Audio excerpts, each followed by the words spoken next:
ശ്രീ ഉല്ലാസ് ബാബു, ഈ പോപ്പുലർ ഫ്രണ്ടിന്റെ നിരോധനത്തിലേക്ക് എത്തിയ കാര്യങ്ങൾ നമുക്കറിയാം.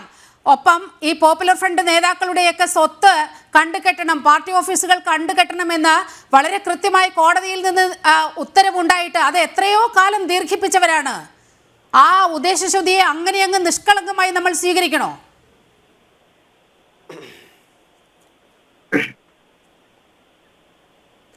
ഞാൻ റേച്ചേട്ടൻ പറഞ്ഞ കാര്യങ്ങളോട് കുറച്ചൊന്ന് മറുപടി പറഞ്ഞതിന് ശേഷം നീലിമ ചോദിച്ച ചോദ്യങ്ങൾക്ക് മറുപടി പറയാം.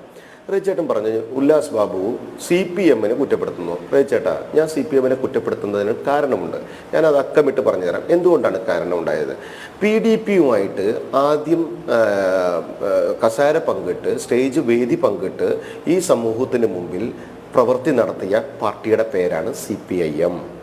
തൊട്ട് മുൻപേ നീലിമ ചോദിച്ച PFI നിരോധനവുമായി ബന്ധപ്പെട്ടും അവിടെ നടക്കുന്ന ദേശവിരുദ്ധ പ്രവർത്തനങ്ങളുടെ ഭാഗവുമായിട്ട് കേന്ദ്ര ഏജൻസികൾ കൃത്യമായി ഇന്റലിജൻസ് റിപ്പോർട്ടിന്റെ അടിസ്ഥാനത്തിൽ അന്വേഷണം നടത്തി അതിൻ്റെ സെല്ലുകളെ പൂട്ടിയിടുന്നതിൻ്റെ പേരിൽ അതിനുവേണ്ടിയുള്ള റെയ്ഡുകൾ നടത്തിയപ്പോൾ അവർക്ക് ദോഷകരമാകാത്ത രീതിയിലും വേദനിക്കാത്ത രീതിയിലും ആകണം ഇടപെടൽ സമീപനമെന്ന് കേരള പോലീസിനോട് പറഞ്ഞ പാർട്ടിയുടെ നേതാവിൻ്റെ പേരാണ് ബഹുമാനനായ Shri Pinarayi Vijayan, chief minister of Kerala.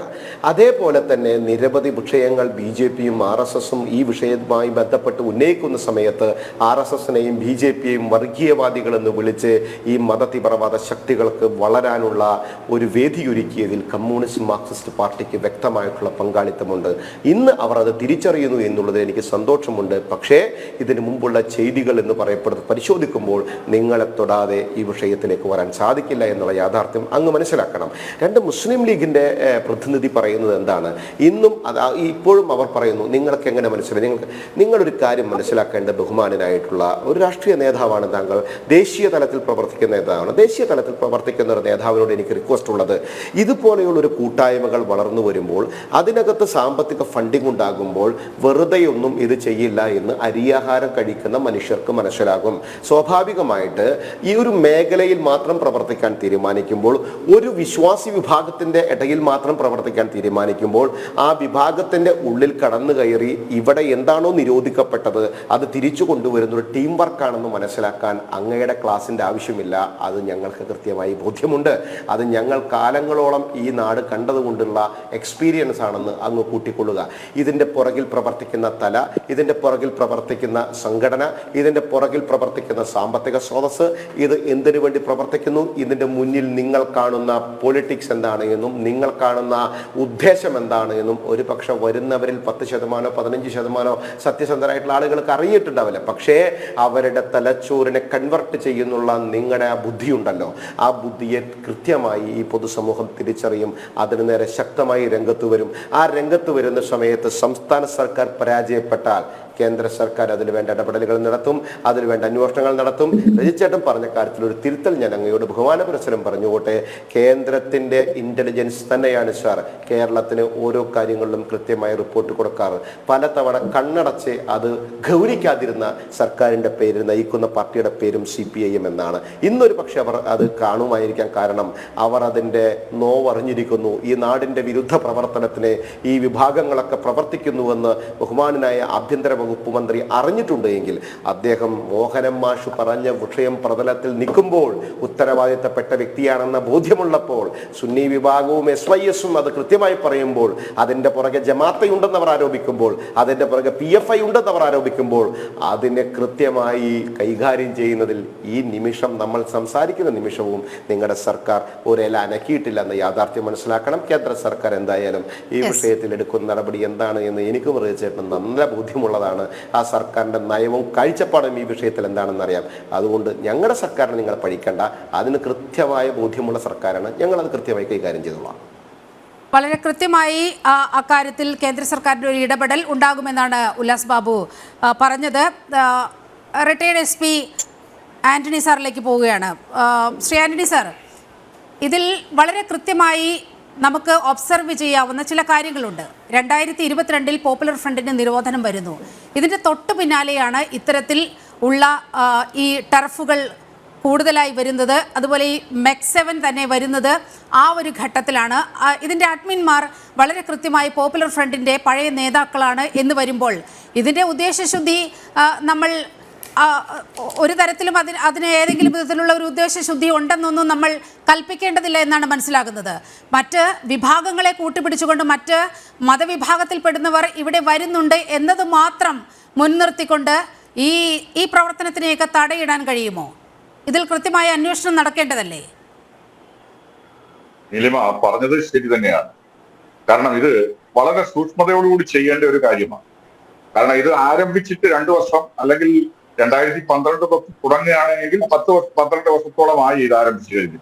പക്ഷെ ഇതില് തീവ്രവാദ സ്വഭാവമുള്ള ആളുകൾ ഉണ്ടോ ഇല്ലയോ, അല്ലെങ്കിൽ അവരാണോ ഇതിനെ നിയന്ത്രിക്കുന്നത്, അവരാണോ ഇതിന് ഫണ്ടിങ് നടത്തുന്നത്, അതല്ലെങ്കിൽ ഇത് സ്വാഭാവികമായിട്ടും ഒരു വ്യായാമ സംഘടനയാണോ എന്നുള്ളതിന് വേർതിരിച്ചെടുക്കുവാൻ ഇവിടുത്തെ ഇന്റലിജൻസ് ഏജൻസികൾക്ക് അതിനുള്ള കഴിവുണ്ട്.